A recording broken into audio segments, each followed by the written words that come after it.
So, gagawa ako ng dalgona. So, kasama ko dito. Aking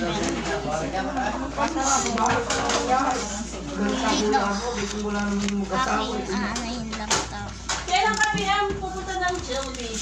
Kanay ngayon. Wait lang ha. Kukunin ko Bibili ka? yung kalahati ng 5%. Hindi mo makukuha, sasabihin ka namin sa iyo. Kasi Eh, sama bakit ako. payment ka lang? Eh, pwede na Eh, kukunin ko naman yung kalahati din lang eh. Yung itadawin ko din lang. Para kayo may merienda. Wait lang guys. Kabili na kami. Nagbumukbang kami sa inyo. Ang init kasi. Kaya hindi makita. Wait, ang init. Magkano ka rin? Sila na rin. Magkano ka ang bread pan? Bibili na kami.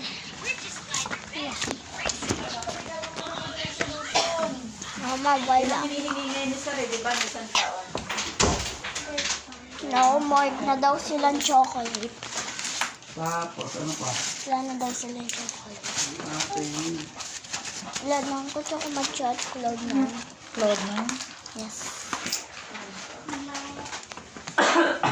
Kung ipupul natin yung sa Jollibee, siguro papayag na silang dalhin ko na yung 5% na burger. Guys, so Silya, pinagdadala na siya sila sa Lamida. Ang hingin mo yung ko.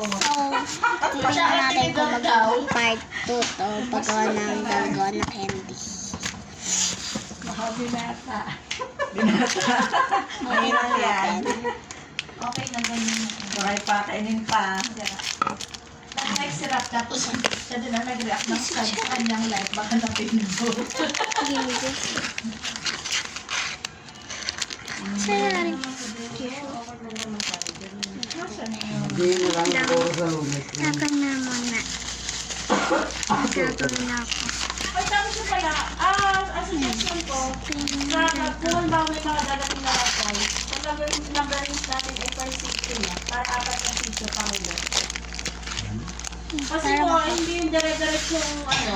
Eh kasi wala tayong naasahan ng madam. Akin pala to. Ay, hindi nga ngayon, kung may dadating man kasi. Dire-diretso ang gagawin ko sa ano, Ngayon, napakagawin sa ko na lang attendance. ito Ano, sa raffle by sityo ko.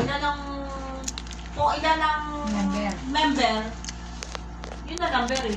parang may bukod-bukod na apat. Tapos na ba siya? Lalagyan. Hindi pa ako nakakakain. Sa first 5, sa sityo si Ilaya muna. Tapos sa second 5, sityo sila. Para Lahat ng sityo ay may mga ko.